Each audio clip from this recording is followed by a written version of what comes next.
Kimchi fried rice is one of the most basic, simple dishes you can learn how to make, and we're going to show you how to do it today in the easiest way possible. This is not the definitive guide to making kimchi fried rice. We're just going to show you how to do it in a super easy way with minimal ingredients and steps. It doesn't matter if you've never cooked before or don't even have that many kitchen tools.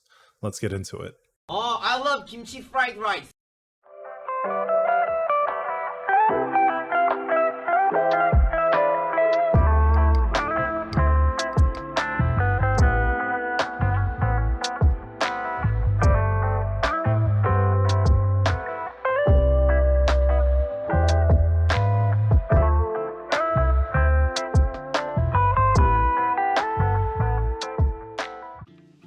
A key focus on this channel is to help guide you through an Asian supermarket with Korean ingredients, or if you're anything like me and you get lost in the grocery store when my wife asks me to pick something up, I'm going to try to help you out with that.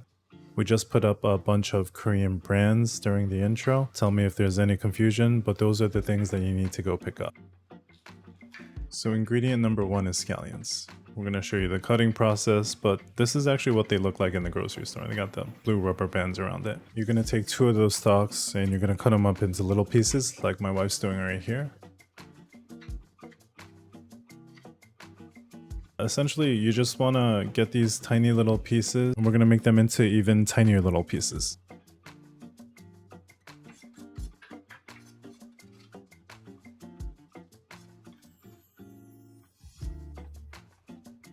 Ingredient number 2, Vienna sausage. Now you can choose any type of protein in kimchi fried rice, but I like the saltiness and the texture of these sausages. You can use ham, spam, tuna, or whatever you want. If you go with a protein that's not salty, just make sure you're adding a little bit more soy sauce at the end.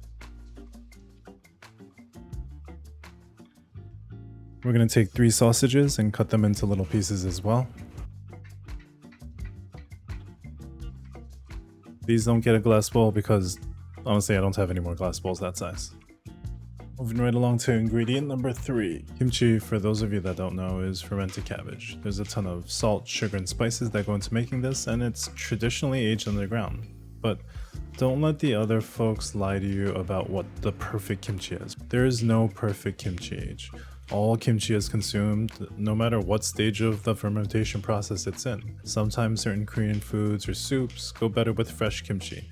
It can even be gocheori, which is non-fermented kimchi. So if you put kimchi on a scale from 1 to 10, most Korean restaurants will have kimchi that's somewhere between a level 2 and 4 on the fermentation scale.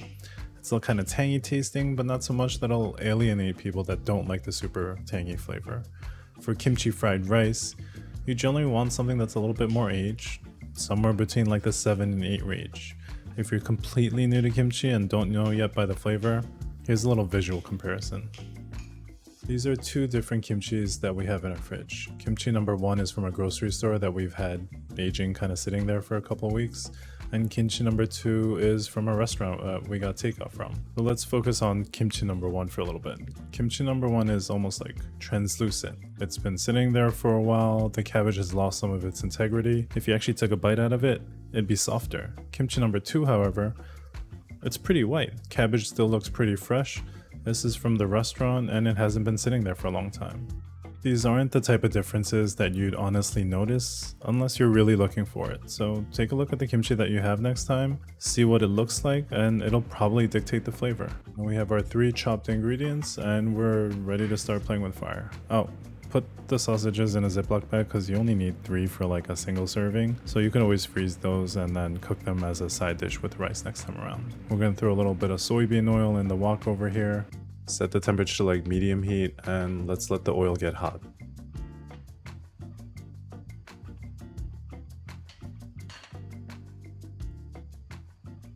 So oil's nice and hot. We're going to throw the scallions in there and we're going to make something called a scallion oil, I guess. You just let the scallions cook in that oil for a little bit.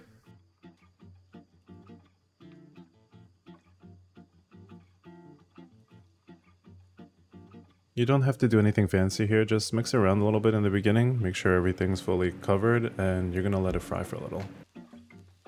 Now if you're completely new to cooking, you have to understand that you don't need to cook it through right in the beginning. Most vegetables that you're putting into dishes at the start are gonna stay there the entire time. If you burn the scallions now, They're just going to spread burnt flavor to your other ingredients that you put in later. What we're trying to do here is make the oil taste a little bit like the scallions before we throw the other stuff in. Kind of want it looking like this. You got a little bit of brown going on, but we definitely don't see any black in there. That's when we throw the kimchi in. The kimchi is cold and has water content in the cabbage that it'll release as it gets cooked, kind of slowing down how much the scallions are going to cook. All we want to do is just get the kimchi warm and soften it up. Starting from here, if you're confused about how long anything is supposed to cook, just take a piece out and eat it. Ingredients like this should feel like they're almost ready to be in the final dish. Remember, it's going to stay in there and keep cooking while we're adding other ingredients, so it shouldn't be in its final form yet, but pretty close. Next, we're going to add the red pepper powder. We put in about half a tablespoon here because we get the medium spicy level from the store. If there's a Korean employee at the grocery store, ask them for help so you can find the less spicy red pepper powder.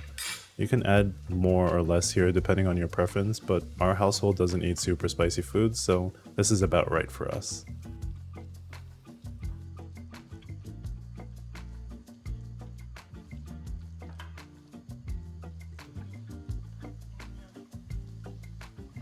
Once everything looks combined, we're going to add half a tablespoon of soy sauce. Remember, the sausage is pretty salty already, so we're putting in just enough to flavor the rest of the ingredients in here.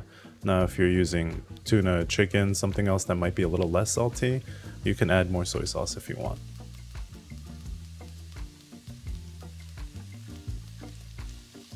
After the soy sauce spreads its flavor through the kimchi, we're gonna toss in our sausage. The package says it's pre-cooked, but don't eat it cold because it's gross. We're combining the sausage and the kimchi flavor now, getting the sausage to taste like kimchi a little bit and getting the kimchi to taste like sausage. Next step is the rice. Now, I personally think everybody should have a nice rice cooker, and I'll probably make a video on how to make rice with a rice cooker, but this is an easy recipe. Once the rice is in there, we're actually going to turn off the fire before we start smushing everything and spreading it out. You don't want the kimchi and the sausage to overcook as you're kind of working the rice, so make sure you turn off the fire or at least set it to low.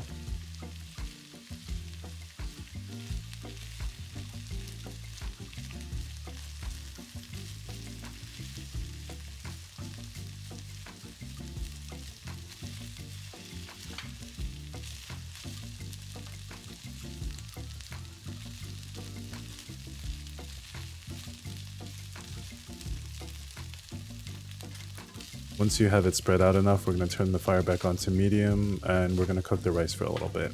This microwave rice normally goes into the microwave for like 2 minutes, so it won't take that long to warm up and get cooked. Once you have the rice mixed in, see how it looks. What you can actually do here is add a spoon or 3 of the kimchi water from your kimchi container to make it more red if it doesn't look spicy enough. Now, it's not going to make it crazy spicy, so don't worry. We like how it looks, so we're going to leave it as is, and we're just going to add half a tablespoon of sesame oil. Sesame oil is used in a lot of dishes, but the flavor is pretty strong, so you just want to put a little bit in at the end.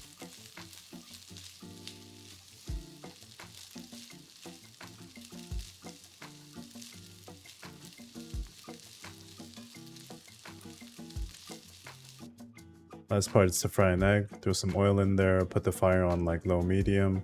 Throw the egg in, and you'll know when it's done when it looks like what you normally eat.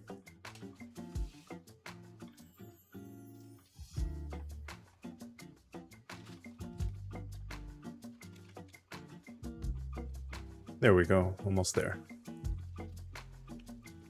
And completely optional, you can add a little bit of dried seaweed as a topping. What I like to do is put it in a plastic bag, crumple it up, and throw it right on top. Is going to add both a little bit of color contrast to the dish as well as a little bit of salt content.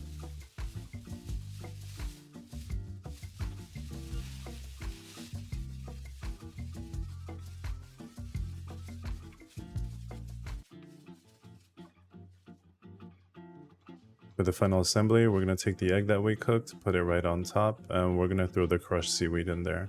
Now, my wife's accidentally going to dump the whole bag in, but that's okay because I like the seaweed flavor.